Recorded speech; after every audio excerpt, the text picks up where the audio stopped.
Pilita as the date drew near. In sheer panic, I asked myself, am I not too old for all this?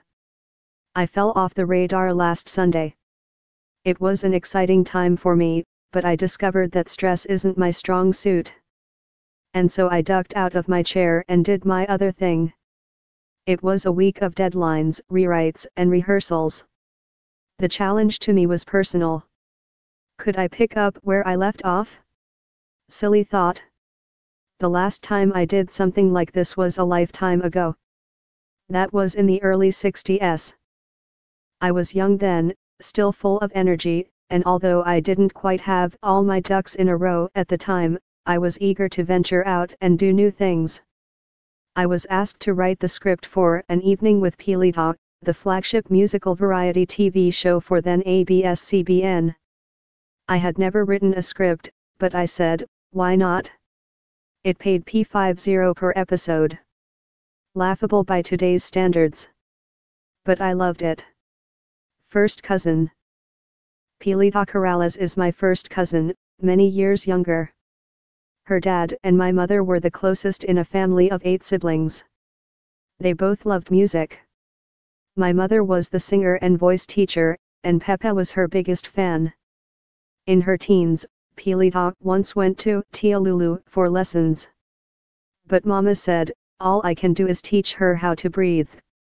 She already is a singer. It would be a crime to change anything.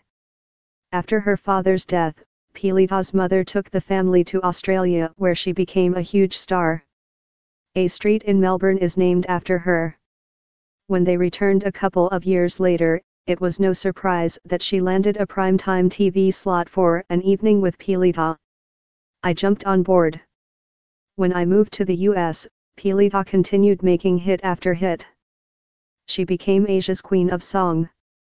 We lived our complicated lives far away from each other. But our family bond remained solid. Fast forward when Pilita asked me a couple of months ago to again put words in her mouth, I was delighted. This is not a concert review.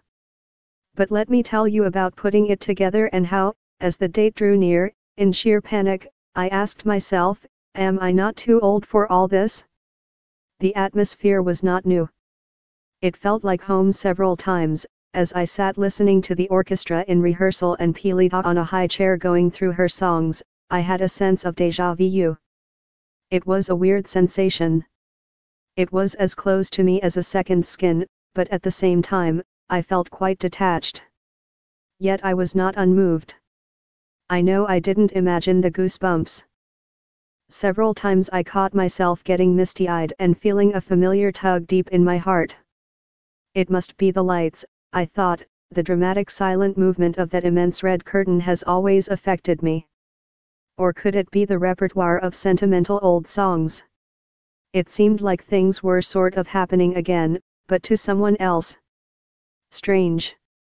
Still I embrace all the sweet and happy memories of that once upon a time. They are mine, all mine. A concert is always an exciting event, no matter who is on that stage. But no one in the audience ever stops to figure out what brings it all together. From where you sit, it looks flawless. You have no idea how many train wrecks nearly happen in the actual show.